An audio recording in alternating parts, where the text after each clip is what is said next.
오늘도 함께 예배에 오신 여러분들을 환영하고 축복합니다. 우리가 사사기 말씀을 통해서 계속해서 우리에게 하나님께서 무엇을 원하시고 무엇을 말씀하시는지를 함께 고민하고 생각해 봤으면 좋겠습니다. 오늘 함께 보실 말씀은 사사기 11장 9절에서 10절까지 있는 말씀입니다. 제가 대표로 봉독하겠습니다. 입다가 길르앗 장로들에게 이르되 너희가 나를 데리고 고향으로 돌아가서 암몬 자손과 싸우게 할 때에 만일 여호와께서 그들을 내게 넘겨주시면 내가 과연 너희의 머리가 되겠느냐 하니 길르앗 장로들이 입다에게 이르되 여호와는 우리 사이의 증인이시니 당신의 말대로 우리가 그렇게 행하리이다 하니라. 아멘. 저희가 지금 뉴스를 보면 참 어려운 상황 가운데 있죠. 그럼에도 불구하고 우리가 때마다 주님의 은혜를 구하며 말씀 가운데 중심을 잃지 않는 저와 여러분이 되었으면 좋겠습니다.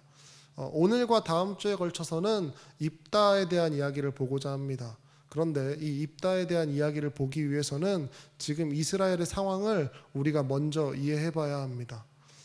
사사기 지금까지 내용에 앞서서 7명의 사사가 등장을 합니다. 억압 가운데 있는 이스라엘을 하나님께서 어떻게 구원하셨는지를 우리는 잘 살펴봤습니다. 그런데 앞서 살펴봤던 돌라와 야이를 통해서는 조금 다른 변화가 생긴 것을 우리가 볼 수 있는데, 첫 번째로 돌라가 처했던 상황처럼 이제는 외부의 침략뿐만 아니라 이스라엘 내부적으로 사회적인 문제들이 발생하고 있다는 것입니다. 그리고 두 번째는 그들이 평화로운 상황 가운데 있을 때에도 여호와 하나님을 찾지 않았다는 것입니다. 그러니까 이전에 있는 대부분의 사사들은 외부의 억압, 그러니까 외부의 침략으로부터 이스라엘을 구원하는 역할을 감당했는데, 그 뒤에 나오는 상황은 이들이 침략당하지 않는 상황 속에서도 여호와 하나님을 찾지 않는 모습을 보여줬다라는 것입니다. 이스라엘의 모든 역사를 통해 하나님께서는 이 백성에게 원하셨던 것은 단 한 가지, 그들을 하나님 나라의 백성 삼는 것이었습니다. 하지만 이스라엘은 도움을 받거나 도움을 받지 않거나 때로는 위태롭거나 평화롭거나 관계없이 하나님을 배반하는 모습을 일관되게 보여주고 있습니다. 사사기 10장까지 총 7명의 사사가 등장했는데, 사사기 10장 6절에서는 7가지의 우상이 등장합니다. 마치 7명의 사사가 지금까지 이스라엘을 구원했다 할지라도 아무 소용이 없다고 말하는 것처럼 이스라엘은 자신의 필요에 따라 7가지의 우상을 마음대로 섬기는 모습을 보이게 됩니다. 다시 한번 반복되는 이스라엘의 범죄 기록과 하나님을 거부하고 우상을 섬기는 이스라엘의 모습은 이 백성이 얼마나 완고하게 하나님을 거절하는지, 그리고 또 반대로 하나님께서 이 백성을 얼마나 참고 인내하고 버티고 계시는지를 함께 보여주게 됩니다. 어떤 면에서 우리는 이들이 얼마나 많은 기적을 경험했는데도 하나님을 이렇게 배신하는지 답답해할지도 모르겠습니다. 하지만 우리의 삶을 되돌아볼 때 자신의 필요를 따라 우상을 섬겼던 그들의 모습과 때로는 우리의 필요를 따라 하나님을 우리의 수준으로 끌어내리려 했던 우리의 모습을 바라볼 때 우리가 그들을 비판할 만한 자격이 있는지는 잘 모르겠습니다. 이러한 상황 속에서 오늘과 다음 주의 주인공인 입다가 등장을 합니다. 입다에 대한 설명은 그가 길르앗 사람이라는 것, 그리고 그의 아버지의 이름도 길르앗이라는 것, 그리고 그 길르앗이 기생을 통해 합법적이지 않은 상황 속에서 낳은 아이라는 것입니다. 이 당시 길르앗은 요단 동편의 지역을 뜻하는 말인데, 여기에 속한 세 지파는 르우벤 지파, 갓 지파, 므낫세 절반 지파였습니다. 그러니까 길르앗 지방이라는 것은 두 지파 반 사람들이 모여있는 요단 동편의 이스라엘 땅을 이야기하는 것입니다. 그리고 입다는 므낫세 지파 사람이었습니다. 그런데 그는 기생을 통해 낳아진 아이였으므로 공동체 안에서 굉장히 많은 괴롭힘을 당하게 됩니다. 그래서 결국은 자신이 보호받지도 못하고 또 자신의 분깃도 받지 못한 채 돌라가 자신의 지파 땅에서 보호받지 못하고 분깃을 받지 못하고 떠나야 했던 것처럼 입다도 보호받지 못하고 자신의 지파 땅에서 쫓겨나게 됩니다. 자신의 지파 땅에서 쫓겨난다는 얘기는 자신에게 주어진 분깃이 아무것도 없다는 뜻이므로 그의 삶은 그 누구도 책임져 줄 수 없다는 의미입니다. 결국 쫓겨났던 입다는 길르앗 북쪽 변방의 돕이라는 곳에 살게 됩니다. 돕당에 살았던 입다에 대한 가장 좋은 설명이 3절에 기록되어 있습니다. 입다 주변에 잡류가 모여 있다고 말합니다. 여기서 말하는 잡류는 표현이 조금은 거칠어 보이지만 지금으로 치면 불황자들, 그러니까 사회적으로 보장받지도 못하고 자신에게 주어진 것이 아무것도 없는 입다와 같은 사람들을 의미합니다.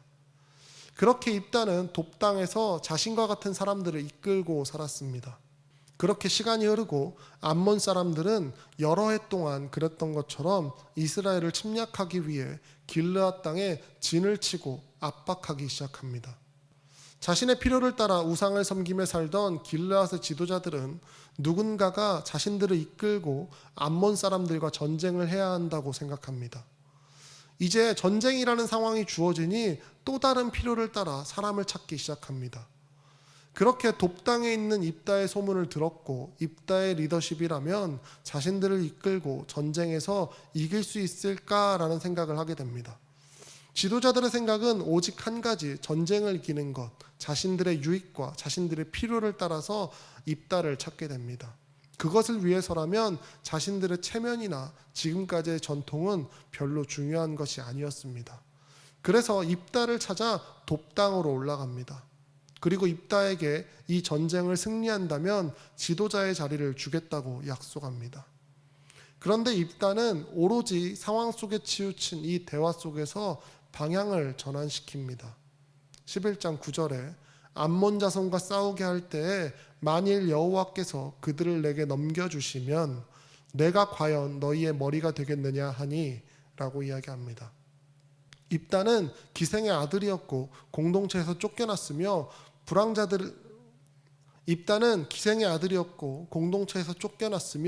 불황자들에 불과한 사람들과 어울리는 하찮은 사람이었습니다. 그러나 입다는 길르앗의 지도자들과는 다르게 이 전쟁의 승패가 어디에 달려 있는지 분명히 알고 있었습니다. 자신의 상황과 필요에 따라 다양한 우상들을 섬기며 자신의 기득권을 위해서만 여호와 하나님을 찾았던 길르앗의 지도자들은 눈앞의 문제만을 바라봤습니다. 하지만 입다는 그렇지 않았습니다. 모든 것을 갖고 있었기에 잃을 것이 많았던 길르앗 사람들은 하나님을 잊어버렸고 아무것도 가진 것이 없었던 입다에게는 하나님밖에 없었던 것입니다. 물론 입다에게도 문제는 있었습니다. 다음 주에 그 부분을 보겠지만 우리가 기억해 봐야 할 것은 입다가 하나님께 집중했다라는 것입니다. 사랑하는 성도 여러분, 오늘 아침 뉴스를 보면 우리가 함께 모이기가 정말 어려운 것 같습니다. 그런데 생각해 보면 우리가 너무 많은 것을 가지고 있기 때문에 잃어버리는 것이 한두 가지 생길 때마다 너무 힘들어하는 것 같습니다. 그러나 우리는 상황이나 내 필요에 따라 우상을 섬기는 자들이 아니라 우리의 참된 왕 되시는 여호와 하나님의 백성이라는 정체성을 우리가 꼭 기억해야 합니다. 때문에 이 모든 어려움들이 우리를 덮쳐올지라도 우리를 향한 주님의 사랑에서 우리를 끊을 수 있는 것은 아무것도 없습니다. 믿음 있는 우리가 세상을 향해 힘들다고 말하는 것이 아니라 믿음 있는 우리가 세상을 향해 힘들어하는 사람을 위로할 수 있는 그러한 공동체였으면 좋겠습니다. 비록 어려운 상황이지만 우리가 오직 여호와로 인하여 기뻐하고 즐거워하는 저와 여러분이 되었으면 좋겠습니다. 우리 함께 기도하겠습니다. 하나님 감사합니다. 하나님, 우리가 입다의 말씀을 바라보며 세상 사람들이 바라보는 기준과 우리의 기준이 다르다는 것을 다시 한번 생각해 보게 됩니다. 주님, 우리는 수많은 상황들에 치우친 자들이 아니라 오직 여호와 하나님께 집중해야 할 사람들입니다. 주님, 비록 상황이 어렵고 힘든 상황 가운데 있지만 그럼에도 불구하고 우리가 세상 사람들을 위하여 중보하고 기도하고 위로할 수 있는 자를 될 수 있도록 주여 축복하여 주시옵소서. 아버지, 속히 이 모든 문제가 회복될 수 있게 하시고 말씀을 통하여 더욱더 교회의 본질로 돌아가는 우리 주교 영문 될 수 있도록 주여 축복하여 주시옵소서. 감사함이 이 모든 것 우리 권하신 예수 그리스도의 이름으로 기도드렸습니다. 아멘. 세상이 바라보는 기준과 또한 하나님께서 원하시는 기준은 다를 때가 너무나 많습니다. 때로는 어려운 상황 가운데에서 우리가 억울하다 말할 때도 많지만 그러함에도 불구하고 주님께서는 우리의 이름을 기억하시기에 우리는 세상을 향하여 주님의 이름을 전할 뿐 우리는 주님으로 말미암아 위로를 얻어야 할 것입니다. 오늘 말씀을 기억하며 저와 여러분의 삶 가운데 오직 하나님만을 바라보는 그러한 삶으로 만족하는 저와 여러분이 되기를 축복합니다. 우리 함께 세상이 당신을 모른다 하여도 함께 찬양하겠습니다.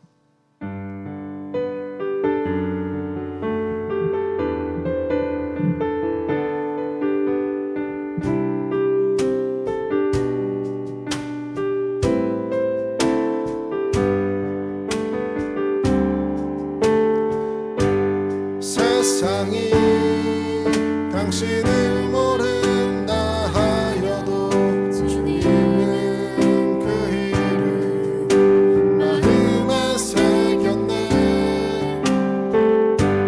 세상이 주 이름 모른다 하기에 오늘도 그 이름 열방에 새기리.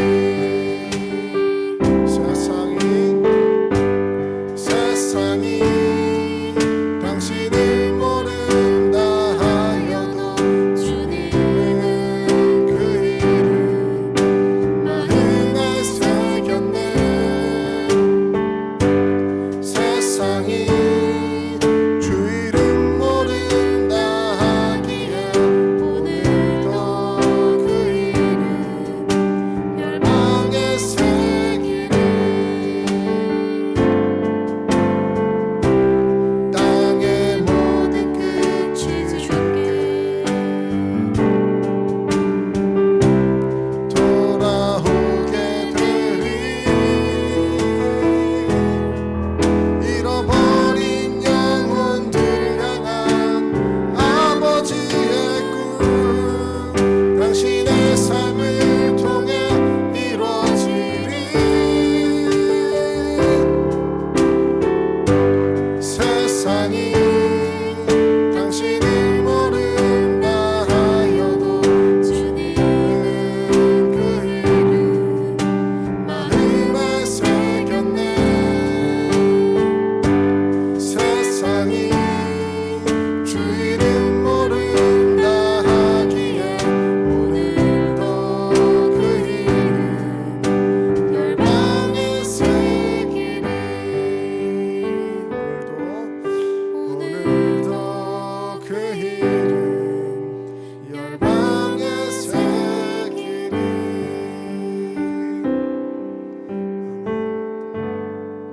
주기도문 하심으로 오늘 예배를 마치겠습니다.